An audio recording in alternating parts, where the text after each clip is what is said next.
Ladies and gentlemen, the American Jury and Bulldog Nation, welcome to Eric Deters Show. Today is National Vanilla Pudding Day. Bill Cosby is probably enjoying a chocolate pudding. I think he preferred chocolate to vanilla.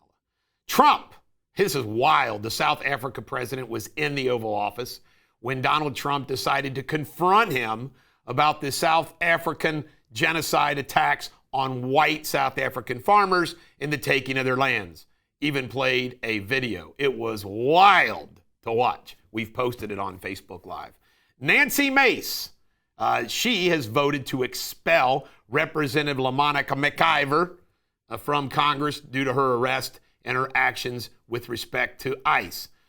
Mace also, this week, published a picture, it was hazy, of her nude to make her point on the Take It Down bill. Biden auto pen. James Comer is doing a full investigation. This is going to be wild to see what we find out about the auto pen. United Healthcare has been busted for more fraud for paying nursing homes not to transfer people into hospitals. Imagine the harm that caused. And Elise Stefanik, according to a poll, the Republican, who was going to be the UN ambassador for Trump, is tied with Hochul in a race for New York governor. That's huge.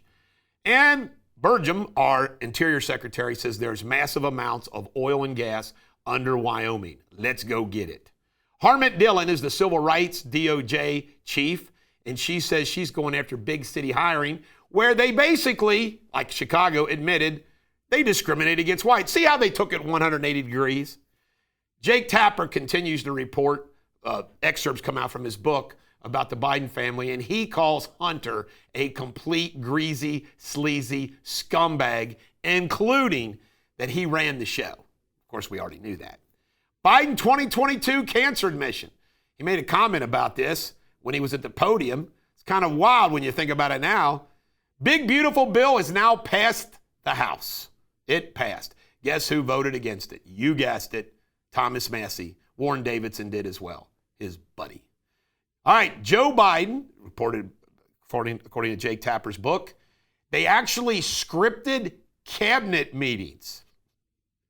Wow. Actually asked the cabinet members in advance to say what questions you were going to ask Joe. Wild. In world news, 2 Israeli embassy workers were gunned down outside a Jewish museum in Washington, D.C. This wonderful couple was set to be married, and the guy who did it admits he's a pro-Palestinian terrorist. Sad. Kim Jong-un, this is hysterical. He went to a boat launching of this big boat they were going to launch, and it sunk at the boat launching.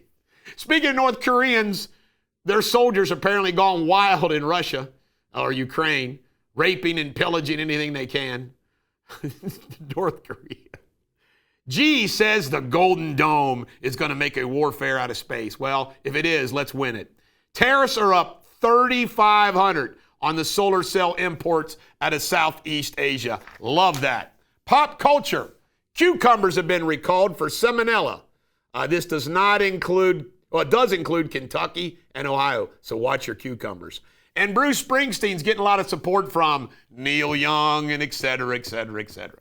Sports Without Boundaries. The Pacers beat the Knicks 138-135 in New York in overtime. Halliburton had a wild shot to send it in overtime. Stars 6, Oilers 3 in their first game. Shai Gilgeous-Alexander, former University of Kentucky Wildcat, was voted the MVP of the NBA. Well deserved.